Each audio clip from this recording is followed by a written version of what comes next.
नमस्कार दोस्तों, मैं हूं दीपक और मैं स्वागत करता हूं आपका डिजिटल जनरेशन वर्ल्ड में फिर से एक बार। और आज हम लोग वीडियो में सीखने जा रहे हैं कि किस तरह से हम लोग नोटपैड को ऑपरेट कर सकते हैं। जी हां दोस्तों, आज हम लोग नोटपैड का पूरा फंक्शन जानेंगे सिर्फ एक वीडियो में। तो वीडियो को बिना स्किप किए हुए पूरे वीडियो को जरूर देखिए ताकि हम लोग नोटपैड के एक एक फंक्शन के बारे में जान सके। तो मैं ज़्यादा समय ना लेते हुए वीडियो को शुरू करता हूँ। तो आइए हम लोग चलते हैं कंप्यूटर स्क्रीन पर और सीखते हैं कि किस तरह से हम लोग नोटपैड का ऊपर काम कर सकते हैं। तो सबसे पहले हम लोग आ जाएंगे अपने स्टार्ट बटन पे, और स्टार्ट बटन पे जाने के बाद हम लोग जाएंगे ऑल प्रोग्राम पे। ऑल प्रोग्राम पे जाने के बाद हम लोग जाएंगे यहाँ एसेसरीज में। एसेसरीज में जाने के बाद हम लोग जाएंगे नोटपैड में। आप यहाँ देख सकते हैं दोस्तों कि एसेसरीज में बहुत सारा फंक्शन शो कर रहा है, तो इसी में आपको नोटपैड खोजना है। यहाँ देखिए आपको नोटपैड नज़र आ रहा है, तो नोटपैड पर हम लोग क्लिक कर देते हैं तो ये आपके सामने नोटपैड का विंडो ओपन हो जाएगा। और ये दोस्तों हमने नोटपैड को प्रोग्राम के द्वारा खोला है, और आप चाहें तो और भी दूसरे तरीके से नोटपैड को खोल सकते हैं। आपको क्या करना है कि अपने कीपैड में टाइप करना है window plus R. Window plus R type करते ही आपके स्क्रीन पे एक रन डायलॉग बॉक्स ओपन हो जाएगा। रन डायलॉग बॉक्स ओपन होने के बाद आपको यहाँ पे टाइप करना है नोटपैड, NOTEPAD, नोटपैड। तो नोटपैड टाइप करने के बाद आपको ओके पे क्लिक कर देना है या इंटर का बटन प्रेस कर देना है। इंटर का बटन प्रेस करते ही आपके सामने ये नोटपैड ओपन हो जाएगा। या दोस्तों नोटपैड ओपन हो जाने के बाद हम इसमें आपको बताते हैं कि किस तरह से हम लोग क्या काम कर सकते हैं। तो सबसे पहले दोस्तों हम लोग जानेंगे कि नोटपैड ओपन होने के बाद यहाँ पर और भी कौन कौन से फंक्शन शो करते हैं। तो आप देख सकते हैं कि सबसे ऊपर जहाँ पे अनटाइटल्ड नोटपैड लिखा हुआ है उसे हम लोग टाइटल बार बोलते हैं, जो हमें ये इंडिकेट करता है कि आपने कौन सा फाइल कौन सा प्रोग्राम खोला हुआ है। तो यहाँ पे हम देख सकते हैं साफ लिखा हुआ है नोटपैड।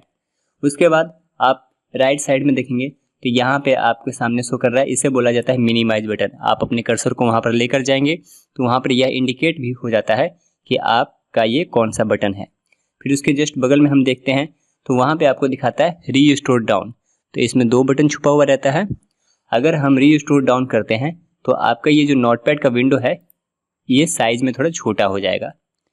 और अगर अब आप यहाँ पर बटन ले करके जाते हैं तो यहाँ पे यही बटन मैक्सिमाइज में कन्वर्ट हो जाता है।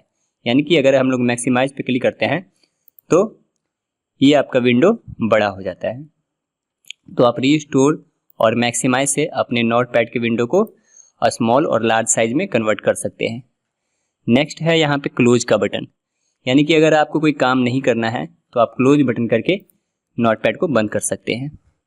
हम दोबारा से ओपन कर लेते हैं window plus R notepad enter. तो यहाँ पे दोस्तों फिर से नोटपैड ओपन हो चुका है और हम अब इस पे काम करने के लिए जाते हैं।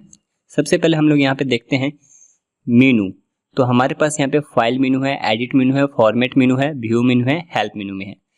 तो यहाँ पे नोटपैड में आपके पास 5 मेनू है, फाइल, एडिट, फॉर्मेट, व्यू और हेल्प। तो हमें अगर सबसे पहले काम करना है तो हम फाइल पे जाते हैं।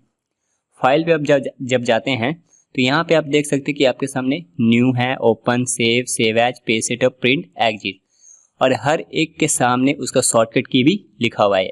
यानी कि अगर आप चाहे तो न्यू पे ना क्लिक करके डायरेक्ट Ctrl+N टाइप करके भी आप काम कर सकते हैं। तो सबसे पहले जो न्यू है, न्यू का इस्तेमाल हम लोग करते हैं नया पेज लेने के लिए। यानी कि यहाँ पर अगर आपको एक नया पेज चाहिए तो न्यू पे क्लिक करेंगे, न्यू पेज आ जाएगा। अभी हमें पता नहीं चलेगा क्योंकि ऑलरेडी इस पर हमने कोई काम नहीं किया है, ऑलरेडी ये न्यू पेज है। तो हम लोग क्या करते हैं, पहले एक यहाँ पे लाइन लिखते हैं और यहाँ पे हम उस लाइन को लिखने के बाद उसे सेव कर लेते हैं। फॉर एग्जांपल में हम एक लाइन लिखेंगे, the best career computer training institute. Okay दोस्तों, हमने यहाँ पे एक लाइन लिख लिया है, the best career computer training institute. अब हम इस फाइल को सेव करना चाहते हैं। तो सेव करने के लिए आपको क्या करना है कि फाइल में जाना है और फाइल में जाने के बाद आपको सेव वाले बटन पे क्लिक कर देना है। सेव क्लिक करने के बाद आपके सामने एक डायलॉग बॉक्स ओपन होगा सेव एज का, और वो आपसे पूछा जाता है कि आप अपने फाइल को कहाँ पे सेव कर रहे हैं।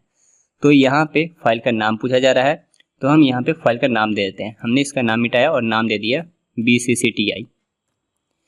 तो BCCTI सेव करने के बाद यहाँ पे आपसे ये भी पूछा जा रहा है कि इसे कौन से लोकेशन में सेव करना है। आप यहाँ पे देखेंगे तो यहाँ पे हमारा जो फाइल है वो डॉक्यूमेंट में हो रहा है। आप चाहे तो उसे डेस्कटॉप पे कर सकते हैं, डाउनलोड, रिसेंट, कहीं पे भी आप सेव कर सकते हैं।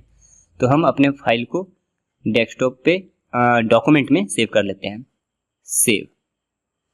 तो ये हमारा फाइल जो है BCCTI के नाम से सेव हो चुका है। तो अब हमें कैसे पता चलेगा कि हमारा जो फाइल है वो BCCTI के नाम से सेव हुआ है कि नहीं हुआ है? तो आप यहाँ पर देख सकते हैं कि ऊपर टाइटल बार में BCCTI शो कर रहा है। इसी से आपको पता चलेगा कि BCCTI के नाम से मेरा फाइल सेव हो चुका है। अब दोस्तों यहाँ पे हम नया पेज लेने का काम करेंगे। फाइल में जाएंगे, न्यू पे जाएंगे, न्यू पे जैसे हम लोग क्लिक करते हैं तो ये देखिए अब आपके सामने नया पेज आ चुका है। हमारा जो फाइल था वो BCCTI के नाम से सेव था, लेकिन जैसे ही हमने नया पेज लिया तो यहाँ पे आप देख सकते हैं कि अनटाइटल के नाम से शो कर रहा है।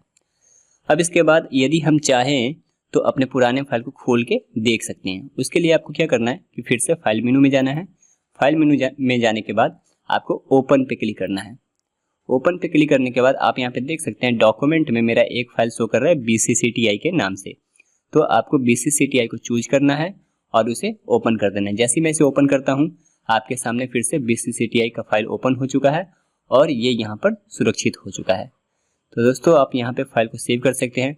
फिर आगे एक फंक्शन दिखाई पड़ता है सेव एज का। तो दोस्तों सेव एज का इस्तेमाल हम लोग तब करते हैं जब पहले से ही कोई फाइल आपका सेव हो और उसी फाइल को अगर आप एक नए नाम से सेव करना चाहते हैं या फिर अनदर लोकेशन में सेव करना चाहते हैं तो हम लोग सेव एज का इस्तेमाल कर सकते हैं। जैसे मैं सेव एज पे जैसे ही क्लिक करता हूँ तो देख सकते हैं आपके सामने फिर से एक डायलॉग बॉक्स ओपन हो चुका है और आप इसे एक नए नाम से सेव कर सकते हैं। जैसा कि ये मेरा पुराना फाइल BCCTI के नाम से सेव है, मैं इसे फिर से DEEPAK दीपक के नाम से सेव कर देता हूँ और मैं डॉक्यूमेंट में ही सेव कर देता हूँ सेव। तो देख सकते हैं दोस्तों आपके सामने अब ये जो फाइल है जो पहले BCCTI था वो दीपक के नाम से शो कर रहा है। तो ऐसा नहीं है कि मेरा BCCTI का फाइल डिलीट हो चुका है, बल्कि आप जब ओपन करिएगा तो ओपन में आपका BCCTI का भी फाइल शो करेगा और दीपक का भी फाइल शो करेगा। तो आप चाहे तो BCCTI के फाइल को भी ओपन कर सकते हैं। तो दोस्तों इसके आगे फिर आता है पेज सेटअप। तो पेज सेटअप में हम जब जाते हैं तो पेज सेटअप का इस्तेमाल हम लोग करते हैं पेज के सेटिंग के लिए। जी हाँ दोस्तों, पेज के सेटिंग में हम लोग सबसे पहले साइज यहाँ पे देखते हैं। तो जो साइज होता है हमेशा हम लोग लेटर या तो फिर A4 पेपर यूज करते हैं, क्योंकि यही दोनों साइज जो है हर जगह मार्केट में आपको प्रिंटिंग के लिए अवेलेबल होता है। उसके बाद यहाँ पे ओरिएंटेशन होता है। तो ओरिएंटेशन में हम लोग यहाँ पे दो प्रकार का ओरिएंटेशन यूज करते हैं। एक पोर्ट्रेट जो आपका पेपर हमेशा वर्टिकल मोड में दिखाई पड़ेगा और एक होता है लैंडस्केप। तो लैंडस्केप जैसे कन्वर्ट करते हैं तो हमारा पेपर जो है हॉरिजॉन्टल मोड में कन्वर्ट हो जाता है। उसके बाद आता है दोस्तों मार्जिन। तो मार्जिन हम लोग चौथाई को बोलते हैं।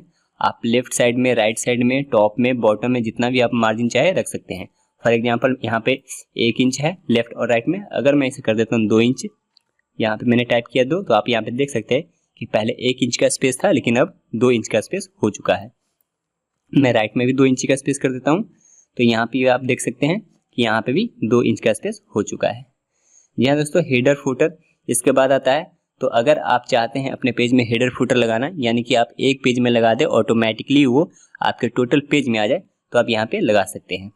हेडर हमेशा पेज के ऊपर लगाया जाता है। अगर आप हेडर यूज करते हैं तो आप यहाँ पे लगा सकते हैं, और फुटर हमेशा पेज के नीचे लगाया जाता है। आप इससे भी समझ सकते हैं कि हेड मीन्स सिर होता है और फुट मीन्स पैर। तो ये सारा सेटिंग करने के बाद आप इसे ओके कर देंगे तो ये सेटिंग मेरा एक्टिवेट हो जाता है। जब आप प्रिंटिंग निकालेंगे तो प्रिंटिंग के टाइम में आपको ये हेल्प करेगा। उसके बाद आता है लास्ट में प्रिंट। तो प्रिंट के टाइम में प्रिंट का इस्तेमाल हम लोग करते हैं प्रिंट निकालने के लिए। आप देख सकते हैं यहाँ पे आपसे पूछा जा रहा है कि कौन सा प्रिंटर आप यूज कर रहे हैं। तो जो भी प्रिंटर आप यूज कर रहे हैं उस प्रिंटर को चूज कर लेना है। उसके बाद यहाँ पे रेंज पूछा जाता है, तो वो हमारा जो प्रिंटर अटैच रहेगा तब ये रेंज ऑटोमेटिकली शो करेगा।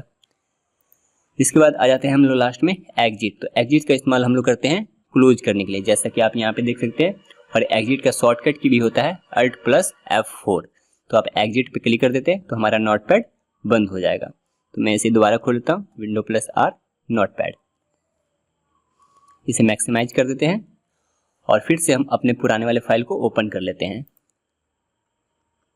किसी भी फाइल को हम लोग ओपन कर लेते हैं, दोनों में से किसी एक फाइल को। उसके बाद अब हम लोग आ जाते हैं एडिट मेनू में। तो एडिट मेनू में जब जाते हैं तो यहाँ पे आप सबसे पहले देख सकते हैं कि यहाँ पे आपके सामने एक शो कर रहा है अंडू। तो अंडू का इस्तेमाल हम लोग तब करते हैं जब अचानक से कोई स्टेप आगे पीछे करना हो। यानी कि अगर मैं इंस्टीट्यूट को अगर डिलीट कर देता हूँ तो अगर हम अंडू करते हैं तो वो मेरा इंस्टीट्यूट फिर से वापस आ जाएगा। तो अंडू का इस्तेमाल नोटपैड में एक स्टेप आगे या पीछे करने के लिए किया जा सकता है और इसका शॉर्टकट की है Ctrl+Z। उसके बाद आता है कट। कट का इस्तेमाल हम तब करते हैं जब आप इस पूरे लाइन को उठा के कहीं दूसरी जगह पे लेकर जाना चाहते हैं। जैसे में मैंने इसे सिलेक्ट किया, पहले इसे ड्रैग करके सिलेक्ट कर लिए, सिलेक्ट करने के बाद एडिट पे गए और उसके बाद कट कर दिए। कट करते ही ये आपका यहाँ से ख़त्म हो जाएगा। उसके बाद हमें क्या करना है कि आपको अपने कर्सर को दूसरी जगह पे लेके जाना है। जैसे मैं इंटर प्रेस करता हूँ तो इंटर प्रेस करते ही मेरा जो कर्सर है वो 2 लाइन नीचे आ गया। अब यहाँ आने के बाद मैं इसे जब पेस्ट कर देता हूँ तो वही लाइन आपका नीचे में आ जाता है। अगर आपको इसी लाइन के डुप्लीकेट डाटा चाहिए तो आप उस वक्त कॉपी यूज कर सकते हैं। तो कॉपी करने के लिए हमें क्या करना है कि फिर से डेटा को सिलेक्ट करना है, उसके बाद एडिट पे जाकर के उसे कॉपी करना है और कॉपी करने के बाद उसे आपको कहीं दूसरे जगह पे कर्सर रखने के बाद पेस्ट कर देना है। तो आपका वही डाटा पेस्ट होता जाएगा। इसके बाद आता है डिलीट, यानी कि अगर आपको ये पूरा लाइन नहीं चाहिए तो आप इसे सिलेक्ट करके डिलीट भी कर सकते हैं। तो मैं इसे दोबारा से पेस्ट कर देता हूँ क्योंकि हमें अभी इस पर काम करना है। मैं इस पूरे लाइन को सिलेक्ट करके फिर से कॉपी कर लेता हूँ और कॉपी करने के बाद इंटर प्रेस करने के बाद पेस्ट कर देता हूँ।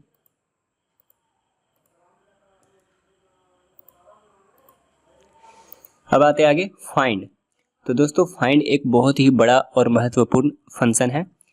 फाइंड का इस्तेमाल हम लोग इस पूरे पेज में, अगर आपके पास अगर 10 पेज भी हो या 100 पेज भी हो तो आप आसानी से किसी वर्ड को ढूंढ सकते हैं। वो वर्ड अगर आपके कंप्यूटर सिस्टम में होगा तब। तो हम लोग क्या करेंगे, एडिट पे जाएंगे, एडिट पे जाने के बाद फाइंड पे जाएंगे। फाइंड पे जाने के बाद ये आपसे पूछता है फाइंड व्हाट, कि आप इसमें से क्या ढूंढना चाहते हैं। तो फॉर एग्जाम्पल में हम इसमें टाइप कर देते हैं बेस्ट, BEST। तो मैं चाहता हूँ कि मुझे यहाँ पे बेस्ट मिले। तो बेस्ट ढूंढने से पहले आपके सामने यहाँ पे एक और ऑप्शन है जिसे डायरेक्शन कहा जाता है। डायरेक्शन में आपसे ये पूछा जाता है कि आपका कर्सर कौन से साइड में है और आप कौन से डायरेक्शन में ढूंढना चाहते हैं। यदि आपका कर्सर टॉप में रहता है तो यहाँ पे डायरेक्शन डाउन होना चाहिए, तभी आपका यहाँ पे डॉक्यूमेंट में बेस्ट ढूंढा जा सकता है। जिसमें फाइंड नेक्स्ट पे क्लिक करता हूँ तो ये देखिए आप यहाँ पे देख सकते हैं, जैसे मैंने फाइंड नेक्स्ट किया तो ये बेस्ट, पहला बेस्ट दिखा रहा है। फिर फाइंड नेक्स्ट करते हैं तो अगला बेस्ट बताएगा कि अगला बेस्ट कहाँ पे है। तो ये आपका बता रहा है कि अगला बेस्ट यहाँ पे है। फिर मैं फाइंड नेक्स्ट करता हूँ तो जहाँ जहाँ पर भी बेस्ट होगा वहाँ नोटपैड हमें ढूंढ के दिखा देगा।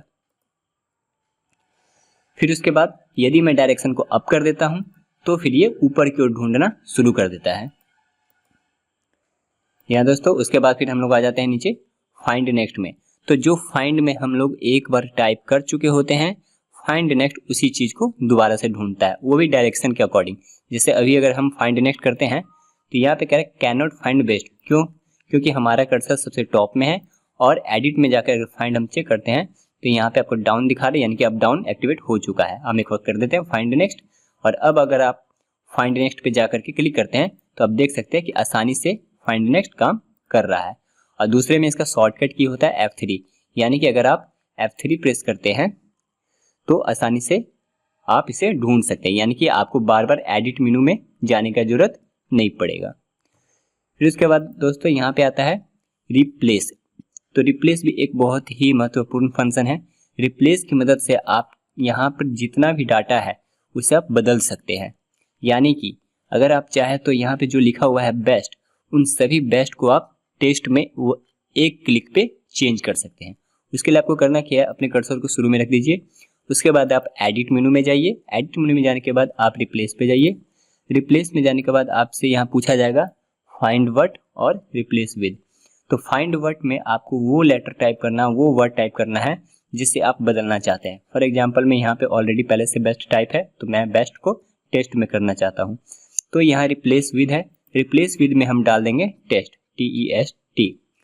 और यहाँ पे आप चाहे तो 1 by 1 भी चेंज कर सकते हैं, और अगर आप चाहे तो एक साथ भी चेंज कर सकते हैं। तो मैं यहाँ पर चाहता हूँ कि जितना भी यहाँ पर बेस्ट नज़र आ रहा है वो सभी टेस्ट में कन्वर्ट हो जाए, तो मैं यहाँ पे कर देता हूँ रिप्लेस ऑल। तो आप देख सकते हैं यहाँ पे ये जितना भी आपका बेस्ट था वो टेस्ट में कन्वर्ट हो चुका है। यहाँ भी टेस्ट में हो चुका है, आप यहाँ पे भी देख सकते हैं टेस्ट में हो चुका है, यहाँ पे भी टेस्ट हो चुका है। तो जितना भी आपका टेस्ट था, बेस्ट था, वो टेस्ट में बदल चुका है। फिर इसी तरह से दोस्तों अगर हम फिर से चाहें तो टेस्ट को आसानी से बेस्ट में बदल सकते हैं। उसके लिए आपको क्या करना है, फिर से आपको एडिट मेनू में जाना है, रिप्लेस में जाना है, और रिप्लेस में जाने के बाद फाइंड वर्ड में अब आपको क्या टाइप करना है, टेस्ट। यानी कि आपको ध्यान रखना है कि फाइंड वर्ड में वो डाटा आएगा जिसे आप बदलना चाहते हैं। फॉर एग्जाम्पल यहाँ पे अब है आपका टेस्ट, तो मैं यहाँ पे लिख देता हूँ टेस्ट, और रिप्लेस विद में वो डाटा आएगा जो आपको चाहिए। तो हम चाहते हैं यहाँ पे बेस्ट, और इसे फिर से हम कर देते हैं रिप्लेस ऑल। तो आप देख सकते हैं अब जितना भी आपका टेस्ट था फिर से वो बेस्ट में बदल चुका है। तो हाँ दोस्तों, अगर यही काम हमें अगर कॉपी पर दिया जाए करने के लिए तो वो बहुत ही मुश्किल है, लेकिन यहाँ पर आप एक क्लिक के माध्यम से आप पूरे डाटा को चेंज कर सकते हैं। इसके बाद आता है आपके पास गो टू। तो गो टू के लिए दोस्तों मैं आपको एक बात पहले कहना चाहता हूँ कि आपका ये जो नोटपैड में गो टू है ये आपका तभी काम करेगा जब आपका फॉर्मेट में वर्ड रैप पे टिकआउट हटा हुआ रहेगा। आप देख सकते हैं यहाँ पे फॉर्मेट मेनू में एक वर्ड रैप फंक्शन है जहाँ पर टिकआउट नहीं लगा हुआ है।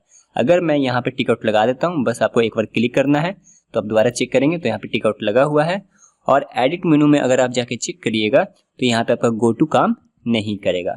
हाँ दोस्तों, फॉर्मेट में अगर आप वर्ड रैप से टिकआउट हटा देते हैं तभी आपका एडिट मेनू का गो टू काम कर सकता है। और गो टू का काम होता है जब आप गो टू पे क्लिक करते हैं तो यहाँ पे आपके सामने आ रहा है गो टू लाइन। तो आपसे यह पूछा जा रहा है कि आपको कौन से लाइन में जाना है। फॉर एग्जांपल हमारा कर्सर कहीं भी हो, हमको जाना है 3 नंबर लाइन में, तो हम यहाँ पे टाइप करते हैं 3, उसके बाद गो टू पे क्लिक करते हैं। तो आप देख सकते हैं कि हमारा कर्सर यहाँ पे ब्लिंकिंग कर रहा है, 3 नंबर लाइन पे आ चुका है। इसका शॉर्टकट क्या होता है, Ctrl+G। हम चाहते हैं कि ये हमारा जो कर्सर है वो फिर से 1 नंबर लाइन पे आ जाए, तो हम यहाँ पे टाइप करेंगे 1 और गो टू पे क्लिक कर देंगे, तो आपका जो कर्सर है वो 1 नंबर लाइन पे आ जाएगा। तो इस तरह से गो टू के द्वारा हम किसी भी लाइन में आसानी से आ जा सकते हैं। उसके बाद आपका अगला फंक्शन जो है वो है सिलेक्ट ऑल का। तो सिलेक्ट ऑल की मदद से आप एक बार में टोटल डाटा को सिलेक्ट कर सकते हैं, जिसका शॉर्टकट की है Ctrl+A। उसके बाद है टाइम एंड डेट। हाँ दोस्तों, कई बार ऐसा भी होता है कि हमें काम करते करते टाइप जिस वक्त आप कर रहे हैं, टाइपिंग कर रहे हैं, उसी वक्त आपके यहाँ पे जो भी टाइम और डेट शो कर रहा है वो टाइम डेट यहाँ पे चाहिए। तो अगर हम इसे टाइप करते हैं अपने कीपैड की मदद से तो हो सकता है उसमें टाइम ले, चाहे 10 सेकंड का ही टाइम ले, लेकिन समय लेगा। लेकिन आप एडिट मेनू में जा करके टाइम एंड डेट पे क्लिक करके बाय 1 क्लिक आप टाइम और डेट दोनों को आसानी से ला सकते हैं। इसका शॉर्टकट की है F5। आप F5 प्रेस करके भी टाइम और डेट ला सकते हैं। फिर इसके बाद ये आपका एडिट मेनू फिनिश हो जाता है। हम आ जाते हैं फॉर्मेट मेनू में। तो फॉर्मेट मेनू में वर्ड रैप के बारे में हमने अभी भी बताया था, लेकिन टिकआउट लगाने और हटाने से और क्या होता है वो हम आपको बता देते हैं। अभी जैसा कि यहाँ पे आप देख रहे हैं कि यहाँ पे टिकआउट हटा हुआ है, तो अगर आप यहाँ पे कुछ भी डाटा टाइप करते हैं, फॉर एग्जांपल हम कॉपी किए हुए डाटा पेस्ट करते हैं, तो आप देख सकते हैं कि हम जो भी डाटा पेस्ट कर रहे हैं वो यहाँ आगे की ओर बढ़ता जा रहा है, नीचे नहीं आ रहा है बल्कि आगे की ओर बढ़ता जा रहा है। अब यही यदि अगर हम वर्ड रैप पे दोबारा से टिकआउट लगा देते हैं तो अब आप देख सकते हैं कि जो डाटा हमारा आगे की ओर गया था वो डाटा नीचे की ओर आ चुका है। और अभी हम दोबारा से पेस्ट करते हैं, कॉपी किया हुआ है हमने, तो देख सकते हैं आप कि अब जो डाटा आगे की ओर जो जा रहा था वो आगे ना जा करके नीचे की ओर आ रहा था। यहाँ दोस्तों रैप अगर यहाँ पर से हटा हुआ रहता है तो आपका डाटा आगे की ओर चला जाता है, और अगर रैप लगाया हुआ रहता है तो आपका डाटा जो भी आप लिख रहे हैं वो आगे ना जा करके नीचे की ओर आ जाता है। फिर दोस्तों यहाँ पे एक और फंक्शन है फॉन्ट। फॉन्ट को हम लोग फॉन्ट फैमिली भी कहते हैं। तो फॉन्ट एक ऐसा फंक्शन दोस्तों जिससे आप अपने राइटिंग को चेंज कर सकते हैं। फॉन्ट ही ऐसा है जिसमें आप हिंदी, इंग्लिश, उर्दू, मराठी, तेलुगु जो भी आप भाषा चाहे वो लिख सकते हैं, लेकिन उसके लिए आपको उस फॉन्ट का नाम याद होना होगा। जैसा कि हम लोग हिंदी में ज़्यादातर कृति देव का इस्तेमाल करते हैं। तो हाँ दोस्तों, यहाँ पे आप देख सकते हैं तरह तरह का राइटिंग है। यहाँ पे किसी भी राइटिंग को आप चूज करना चाहें तो कर सकते हैं। जैसे कि मैंने ये ले लिया और इस लेने के बाद ओके कर दिया, तो आप देख सकते हैं कि हमारा जो ये राइटिंग है यहाँ पे बिल्कुल पूरी तरह से चेंज हो चुका है। तो अगर आपको अपने राइटिंग को चेंज करना है तो उसके लिए आपको फॉन्ट में जाना होगा। फॉन्ट में जाने के बाद यहाँ पे आपको कोई भी राइटिंग चूज करना है, जो भी राइटिंग आपको पसंद आता है उसे चूज करने के बाद ओके कर देना है। उसके बाद दोस्तों हम आ जाते हैं फिर से फॉन्ट में। फॉन्ट में और भी फंक्शन है। आप यहाँ पे फॉन्ट किए थे, फॉन्ट के बाद आप यहाँ पे देख सकते हो फॉन्ट स्टाइल है, यानी कि आप जो भी आप यहाँ पे फॉन्ट लिखे हैं उसका स्टाइल भी चाहे तो आप चेंज कर सकते हैं। जैसा कि यहाँ पे देख सकते हैं मीडियम ऑब्लिक है, बोल्ड ऑब्लिक है। तो अगर हम मीडियम ऑब्लिक कर देते हैं तो क्या होगा कि ये थोड़ा सा तिरछा हो जाएगा। ऑब्लिक का काम होता है तिरछा करना। इसी तरह से हम और भी देखते हैं। यहाँ पे आपके सामने है बोल्ड करते हैं तो क्या होगा कि ये फॉन्ट थोड़ा सा हैवी हो जाएगा, यानी कि पहले से थोड़ा मोटा दिखना शुरू हो जाएगा। उसके बाद हम फॉन्ट पे फिर से चले जाते हैं। आगे है बोल्ड ऑब्लिक। तो बोल्ड ऑब्लिक अगर हम लोग करते हैं तो क्या होगा कि आपका फॉन्ट थोड़ा हैवी भी होगा और साथ ही साथ थोड़ा तिरछा भी हो जाएगा। तो बोल्ड ऑब्लिक करते हैं तो ये देखिए हल्का सा तिरछा हो गया। तो दोस्तों इस तरह से हम लोग फॉन्ट को हम मोटा पतला भी कर सकते हैं। इसके बाद आगे आता है साइज। तो साइज में दोस्तों हम लोग अपने फॉन्ट को, यानी जो आपने लिखा है इसका साइज बड़ा छोटा कर सकते हैं। जैसा कि अभी आप देख सकते हैं कि यहाँ पर इसका जो साइज है वो 10 है, लेकिन अगर हमें और भी साइज को बड़ा छोटा करना है तो हम कर सकते हैं। जैसे मैंने कर दिया 26। तो ये देखिए आपके फॉन्ट का साइज 26 आ गया। फिर हम लोग फॉन्ट में चले जाते हैं। तो जितना भी आप चाहें यहाँ पे साइज रख सकते हैं। 22 हो गया, 16 हो गया, 18 हो गया, जितना आप चाहें उतना रख सकते हैं। या दोस्तों इसमें मैं एक चीज़ और बताना चाहूँगा फॉन्ट फैमिली में, कि यहाँ पे जितने भी फॉन्ट हैं या फॉन्ट स्टाइल है या साइज है, आप जब भी चेंज करते हो तो ये टोटल में हो जाता है। तो हाँ दोस्तों, नोटपैड में ऐसा फंक्शन नहीं है कि आप पर्सनली किसी लाइन को या किसी वर्ड को आप फॉन्ट चेंज कर सकते हैं या बोल्ड, आइटैलिक या साइज बड़ा छोटा कर सकते हैं। इसमें जब भी काम होगा नोटपैड में आप किसी एक को करेंगे वो टोटल पेज पे ही काम करेगा। यहाँ दोस्तों आगे के जो सॉफ्टवेयर है वर्डपैड, MS वर्ड, उसमें आप पर्सनली किसी वर्ड को, लाइन को, सेंटेंस को आप बड़ा छोटा या बोल्ड, आइटैलिक, अंडरलाइन जो भी आप करना चाहे कर सकते हैं, लेकिन नोटपैड में ऐसा फंक्शन नहीं होता है। फिर उसके बाद दोस्तों हम आगे आ जाते हैं व्यू टैब में, व्यू मेनू में। तो व्यू मेनू में आप देख सकते हैं कि यहाँ पे एक स्टेटस बार नजर आ रहा है, लेकिन ये स्टेटस बार लॉक है। तो दोस्तों ये स्टेटस बार भी आपका तभी काम करता है जब आप फॉर्मेट में वर्ड रैप पे टिकआउट हटा देते हैं। हाँ दोस्तों, फॉर्मेट में वर्ड रैप पे जब हम टिकआउट हटाएंगे तो क्या होगा कि फिर से आपका डेटा आगे की ओर चला जाएगा। अब यहाँ पे व्यू में जाते हैं तो व्यू में देखिए अभी स्टेटस बार आपका अनलॉक हो चुका है, लेकिन अभी इसका काम क्या है, तो जैसे ही हम लोग स्टेटस बार पे क्लिक करते हैं तो क्या हुआ कि यहाँ पे एक टिकआउट लग जाएगा। आप देख सकते हैं मैंने क्लिक किया तो स्टेटस बार पे एक टिकआउट लग चुका है। अभी टिकआउट लगने के बाद होता क्या है, तो अब सबसे नीचे जब आप यहाँ पे जाएंगे तो नीचे में आप देख सकते हैं कि यहाँ पे लाइन 1 और कॉलम 1 दिखाई पड़ रहा है। तो स्टेटस बार का काम होता है पेज का इंफॉर्मेशन बताना। जी हाँ दोस्तों, यहाँ पे ये पेज का इंफॉर्मेशन बता रहा है कि आपका जो कर्सर है वो LN का फुल फॉर्म हो गया लाइन और COL का फुल फॉर्म हो गया कॉलम। ये बता रहा है कि आपका जो कर्सर है वो लाइन 1 पे और कॉलम 1 पे है। तो ये देखिए आप देख सकते हैं यहाँ पे 1 पे, मैं यहाँ पे बीच में क्लिक कर देता हूँ। ये मैंने यहाँ पे क्लिक किया। अब आप देख सकते हैं कि यहाँ पे क्या बताया जा रहा है कि आपका जो कर्सर है वो लाइन नंबर 3 और कॉलम नंबर 26 पे है। कॉलम क्या होता है, कॉलम जब यहाँ पे शुरू करते हैं तो ये आपका पहला कॉलम हुआ। फिर इसके बाद आगे बढ़ते हैं 2, 3, 4, 5, तो इस तरह से ये कॉलम आगे की ओर बढ़ता है। और बाकी लाइन तो आप समझ ही रहे कि किसे हम लोग लाइन कहते हैं। तो स्टेटस बार का काम होता है पेज का इंफॉर्मेशन बताना। तो जैसा नोटपैड है एक छोटा सा सॉफ्टवेयर, एक नोटबुक की तरह, जिसमें हम अपने कुछ हल्के फुल्के डाटा को नोट करके रख सकते हैं, तो उसके हिसाब से यहाँ पे भी स्टेटस बार इसमें लाइन नंबर और कॉलम नंबर बताता है। आगे जिस प्रकार का सॉफ्टवेयर होगा उसके हिसाब से वो अपना स्टेटस बताता है। तो व्यू मेनू में हम लोग स्टेटस बार को हाइड और शो कर सकते हैं। जिस तरह से हम दोबारा इस पर क्लिक करेंगे तो आपका स्टेटस बार आप देख सकते हैं अब यहाँ पे नजर नहीं आ रहा है। तो इस तरह से स्टेटस बार को हाइड और शो किया जाता है। ये देखिए ये दोबारा आपका स्टेटस बार शो कर दिया। और दोस्तों यहाँ पे याद रखना आपको कि फॉर्मेट पे वर्ड रैप पे जब टिकट हटा रहेगा तभी आप एडिट का गो टू यूज कर सकते हैं और व्यू का स्टेटस बार यूज कर सकते हैं। लेकिन जैसे ही वर्ड रैप पे टिक आउट लगा देते हैं तो ना तो आप एडिट का गो टू यूज कर सकते हैं और ना ही व्यू का स्टेटस बार यूज कर सकते हैं।